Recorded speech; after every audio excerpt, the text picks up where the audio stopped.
Hello friends, তোমরা সবাই কেমন আছো? চলে আসলাম আরও একটা নতুন ব্লগ নিয়ে। আজকে দেখতেই পাচ্ছ সকাল সকাল বেরিয়ে পড়েছি রেডি হয়ে। এখন আমি রয়েছি দিল্লিতে।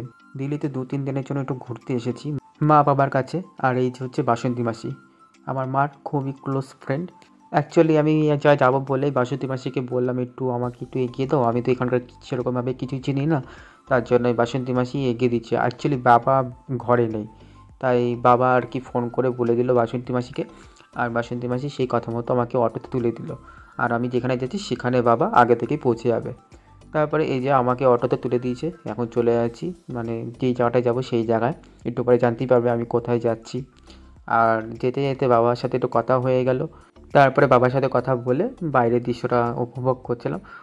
তারপরে কিছুক্ষণ পরেই আমি পৌঁছে গেলাম যেখানে যাচ্ছিলাম। সেখানে 20 মিনিট লাগে অটোতে, আর মেট্রোতে গেলে আরও তাড়াতাড়ি পৌঁছে যেতাম। কিন্তু আমি সেরকমের রাস্তাঘাট চিনি না বলে আমি অটো করেই গেলাম।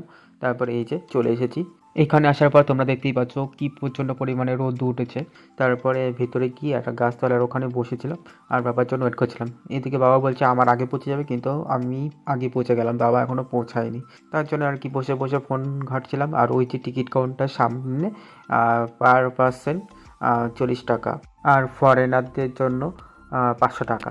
তারপর আমি যখন গাছতলায় বসেছিলাম, তারপরে কিছুক্ষণ পর বাবা আসলো। বাবা আসার পর তারপরে টিকিট কাটলাম। টিকিট কাটার পর এই যে ভিতরে প্রবেশ করলাম। ভিতরে প্রবেশ করার পর আমি একটু বেশি অবাক হলাম, মানে অনেকটাই অবাক হয়েছি। অ্যাকচুয়ালি অবাক হওয়ার কারণটা হচ্ছে এখানে ফরেনার লোকজন একটু বেশি, মানে বিদেশি লোকজন এতটা বেশি কিন্তু ইন্ডিয়ান লোক এত নেই। মানে তাজমহল দেখতে গেলেও আমি মনে এত ফরেনার দেখিনি, যে এইখানে এতটা ফরেনার বেশি দেখেছি। চলো তোমাদের সাথে কথা বলতে বলতে চলে আসলাম আমাদের মেন ডেস্টিনেশনে। আজকে এসেছি হুমায়ুন টম্ব দেখার জন্য। তার আগে ঈসা গার্ডেনের সম্বন্ধে একটু জেনে নিই। এই জায়গাটা হচ্ছে ঈসা গার্ডেন টম্ব। এখানে ঈসা খানের সমাধি দেওয়া রয়েছে। হুমায়ুন সমাধির তুলনায় আকারে অনেকটা ছোট হলেও এটি একটি সুন্দর কাঠামো, যা প্রকৃতপক্ষে হুমায়ুনের সমাধির 20 বছর আগেরকার। এটি 1547 সালে ঈসা খানের জীবদ্দশায় নির্মিত হয়েছিল। ঈসা খান শের শাহের সুরির দরবারে একজন সম্ভ্রান্ত ছিলেন।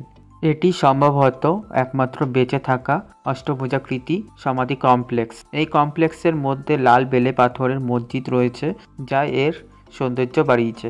ঈসা খান সমাধি কমপ্লেক্সটি সুন্দর বাগান এবং উঁচু দেয়াল দ্বারা বেষ্টিত। প্রকৃতপক্ষে কেউ এই উঁচু দেয়ালের ওপর দিয়ে হেঁটে যেতে পারেন, যা সমাধি এবং মসজিদের আরও ভালো দৃশ্য প্রদান করে। কাঠামোর ভেতরে দেখলাম হুমায়ুন সমাধির মতো এখানেও শুধু ঈসা খানের কবর নয়, আরও বেশ কিছু কবরও রয়েছে। তারপরে রাস্তায় যেতে যেতে দেখতে পেলাম বু হালিমা গেট। এই যে সেই বু হালিমা গেট। আমি এই ভেতরে যাইনি, এই ভেতরে না গিয়ে এই সোজা রাস্তার দিকেই চলে যাচ্ছিলাম। আর এখানে কিছু ম্যানুয়াল চ্যাট বানানো ছিল, সেটাই আর কি দেখছিলাম। তারপর যেতে যেতে সামনের দিকে চলে যাচ্ছিলাম। সামনের দিকে যখন যাচ্ছিলাম এই যে ফাইনালি চলে আসলাম আমাদের মেন ডেস্টিনেশন, যে হুমায়ুন মকবরা।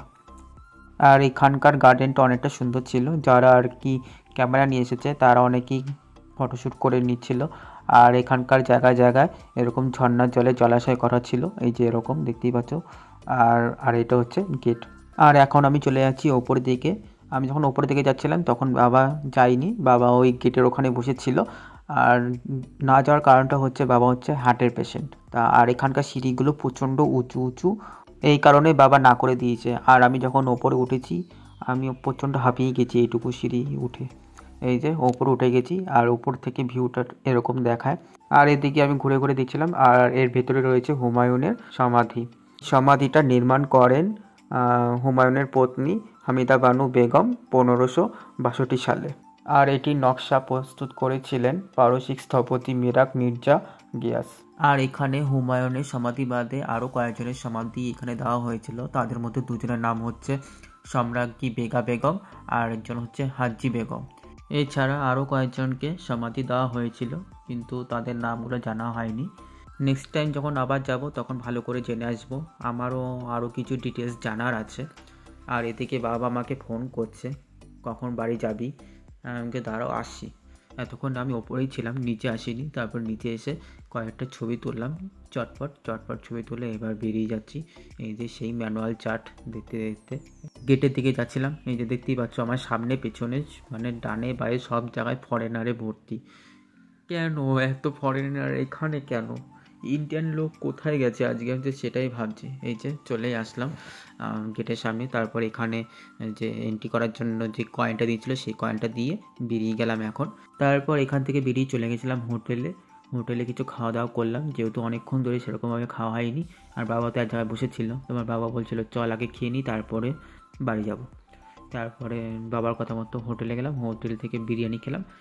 বিরিয়ানি খেয়ে বাসের জন্য ওয়েট করছিলাম অনেকক্ষণ ধরে ওয়েট করার পর বাস আসলো। তারপরে এই যে বাসে উঠলাম, তারপরে এই বাইরের দৃশ্য দেখতে দেখতে চলে আসলাম বাড়ির কাছাকাছি। চলো আজকের জন্য এটুকু, সবাই খুব ভালো থেকো, আবার দেখা হবে নেক্সট ব্লগে।